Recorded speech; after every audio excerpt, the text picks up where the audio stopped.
Hi friends, ನಾವಿವತ್ತು ಶೆಟ್ಟಿಹಳ್ಳಿ ಮಾರಮ್ಮ ಮತ್ತು ದಂಡಿ ಮಾರಮ್ಮನ ದೇವಸ್ಥಾನಕ್ಕೆ ಹೋಗ್ತಾ ಇದ್ದೀವಿ.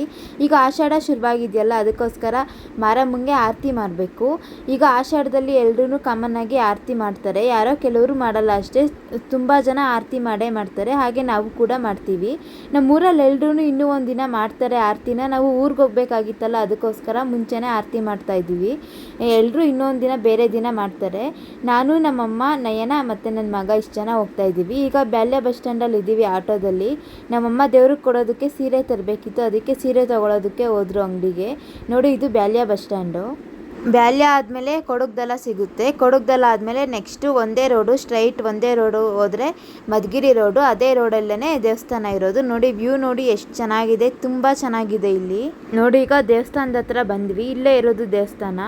ಇದು ಆ್ಯಕ್ಚುಲಿ ಊರ ಹೆಸರು ಮರಬಳ್ಳಿ. ಇನ್ನೊಂಚೂರು ಮುಂದೆ ಹೋದೆ ಶೆಟ್ಟಿಹಳ್ಳಿ.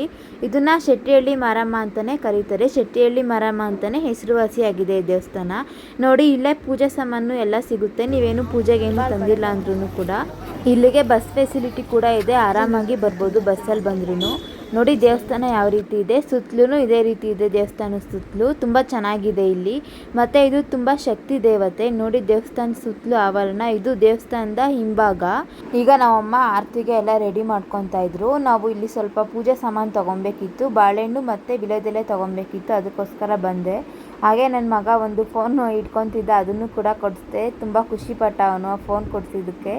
ಮತ್ತು ಬಳೆ ತೊಗೊಬೇಕಿತ್ತು ದೇವ್ರಿಗೆ ಕೊಡೋದಕ್ಕೆ, ಅದು ಕೂಡ ಇಲ್ಲೇ ಸಿಗುತ್ತೆ. ಇಲ್ಲೇ ಕಪ್ಪು ಬಳೆ ತೊಗೊಂಡೆ, ದೇವ್ರಿಗೆ ಕಪ್ಪು ಬಳೆ ಶ್ರೇಷ್ಠ ಅಂತ. ಇನ್ನೂ ತುಂಬ ಡಿಸೈನ್ ಬಳೆ ಎಲ್ಲ ಇದೆ ನೋಡಿ, ಯಾವ್ದು ಬೇಕಾದರೂ ಕೊಡ್ಬೋದು. ನಮ್ಮ ಭವಿಷ್ ನೋಡಿ ಫೋನ್ ಇಟ್ಕೊಂಡು ಆ ಕಂಬಿ ಇಟ್ಕೊಂಡು ಆಟ ಆಡ್ತಾ ಇದ್ದಾನೆ. ಅವನಿಗೆ ಈ ರೀತಿ ಎಲ್ಲಾದರೂ ಬಂದಾಗ ಈ ರೀತಿ ಕಂಬಿ ಏನಾದರೂ ಸಿಕ್ಬಿಟ್ರೆ ಇಟ್ಕೊಂಡು ನಿಂತ್ಕೊಂಡು ತುಂಬ ಖುಷಿ ಪಡ್ತಾನೆ. ಈ ರೀತಿ ಸೈಡಿಗೆ ನಡೀತಾ ಇರ್ತಾನೆ ಕಂಬಿ ಎಲ್ಲ ಇಟ್ಕೊಂಡು. ಜನ ಇದ್ದರೆ ತುಂಬ ಖುಷಿ ಅವನಿಗೆ. ಜನ ಇದ್ದರೆ ಒಂದು ಸ್ವಲ್ಪನೂ ಕಾಟನೇ ಮಾಡೋದಿಲ್ಲ, ಆರಾಮಾಗಿ ಆಟ ಆಡ್ಕೊಂಡು ಜನನೆಲ್ಲ ನೋಡ್ಕೊಂಡು ಇರ್ತಾನೆ, ತುಂಬ ಎಂಜಾಯ್ ಮಾಡ್ತಾನೆ. ನೋಡಿ, ಈಗ ನಮ್ಮಮ್ಮ ಎಲ್ಲ ಆರತಿಗೆ ರೆಡಿ ಮಾಡ್ತಾ ಇದ್ದಾರೆ.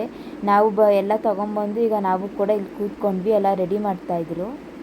ಹಾಗೆ ನಯನ ವಿಡಿಯೋ ಮಾಡ್ತಾ ಇದ್ದಾಳೆ. ಇಲ್ಲಿ ಏನಾದರೂ ಹರಕೆ ಮಾಡ್ಕೊಂಡಿರೋರು ಕೋಳಿ, ಕುರಿ, ಮೇಕೆ ಈ ಥರ ಇದನ್ನೆಲ್ಲ ಬಲಿ ಕೊಡ್ತಾರೆ ಇಲ್ಲಿ ಮಾರಮ್ಮಂಗೆ. ಹಾಗೆ ದೇವ್ರಿಗೆ ಸೀರೆ ಮತ್ತು ಮಡ್ಲಕ್ಕಿ ತಂದಿದ್ವಲ್ಲ, ಮಡ್ಲಕ್ಕಿನ ಈ ರೀತಿ ನಮಗೆ ಮಡ್ಲಕ್ಕಿನ ನಮಗೆ ಯಾವ ರೀತಿ ಹಾಕ್ತಾರೋ ದೇವ್ರಿಗೂ ಕೂಡ ಅದೇ ರೀತಿಯೇ ಬ್ಲೌಸ್ ಪೀಸಲ್ಲಿ ಈ ರೀತಿ ಮಡ್ಲು ತುಂಬಿಟ್ಟು ನಮಗೆ ಅದೇ ಮಡ್ಲಕ್ಕಿನ ದೇವ್ರಿಗೆ ಕೊಡೋದು. ಹಾಗೆ ಕೊಡೋಂಗಿಲ್ಲ, ಕೆಲವ್ರು ಹಾಗೆ ಕೊಟ್ಬಿಡ್ತಾರೆ, ಗೊತ್ತಿರೋದಿಲ್ಲ. ಕೆಲವು ಕಡೆ ಹೇಳ್ತಾರೆ, ಕೆಲವು ಕಡೆ ಏನೂ ಹೇಳೋದಿಲ್ಲ, ಹಾಗೆ ಸುಮ್ಮನೆ ಕೊಟ್ಬಿಡ್ತಾರೆ. ಈಗ ಈ ಮಡ್ಲಕ್ಕಿನ ನಮ್ಮ ಅಮ್ಮ ಕೊಡ್ತಾರೆ ದೇವಸ್ಥಾನಕ್ಕೆ. ನಾನೀಗ ಆರತಿ ಬೆಳಗೋದಕ್ಕೆ ಹೋದೆ, ಆರತಿ ಹೊತ್ಕೊಂಡು. ಇವರೆಲ್ಲ ಪೂಜೆ ಮಾಡಿಸೋದಕ್ಕೆ ನಿಂತಿದ್ರು. ನಾನು ಬಂದೆ. ಆಮೇಲೆ ಇವ್ನು ನೋಡಿ ಹೆಂಗೆ ಆಟ ಆಡ್ತಾ ಇದ್ದಾನೆ ಅಂತ. ನೋಡಿ, ಇದು ದೇವ್ರದ್ದು ಗರ್ಭಗುಡಿ. ನೋಡಿ, ಮಾರಮ್ಮ ದೇವಿ ಇದು ತುಂಬ ಶಕ್ತಿಶಾಲಿ ದೇವರು. ಏನಾದರೂ ಹರಕೆ ಮಾಡಿಕೊಂಡ್ರೆ ಖಂಡಿತ ಇಲ್ಲಿ ಆಗುತ್ತೆ. ಈಗ ಇಲ್ಲಿ ಪೂಜೆ ಮಾಡಿಸ್ಕೊಂಡಿದ್ದಾಯಿತು. ಪೂಜೆ ಮಾಡಿಸಾದ್ಮೇಲೆ ದಂಡಿ ಮಾರಮ್ಮನ ದೇವಸ್ಥಾನಕ್ಕೆ ಹೊರಡ್ತಾ ಇದ್ದೀವಿ ನಾವು. ಇಲ್ಲಿ ತುಂಬ ಸೌಂಡ್ ಇತ್ತು, ನಾವು ಮಾತಾಡೋದೇನು ಕೇಳಿಸ್ತಾ ಇರಲಿಲ್ಲ, ಅದಕ್ಕೆ ಸೌಂಡ್ನೆಲ್ಲ ಮ್ಯೂಟ್ ಮಾಡಿ ಆಮೇಲೆ ವಾಯ್ಸ್ ಕೊಟ್ಟೆ. ಈ ವ್ಲಾಗ್ನ ಇಲ್ಲಿಗೆ ಎಂಡ್ ಮಾಡ್ತಾ ಇದ್ದೀವಿ. ದಂಡಿ ಮಾರಮ್ಮನ ದೇವಸ್ಥಾನಕ್ಕೆ ಹೋಗಿದ್ದು ನೆಕ್ಸ್ಟ್ ವ್ಲಾಗಲ್ಲಿ ಅಪ್ಲೋಡ್ ಮಾಡ್ತೀನಿ. ಇದೇ ರೀತಿ ನಮಗೆ ಸಪೋರ್ಟ್ ಮಾಡಿ, ಸಬ್ಸ್ಕ್ರೈಬ್ ಮಾಡಿ, ಶೇರ್ ಮಾಡಿ, ಲೈಕ್ ಮಾಡಿ. Thank you.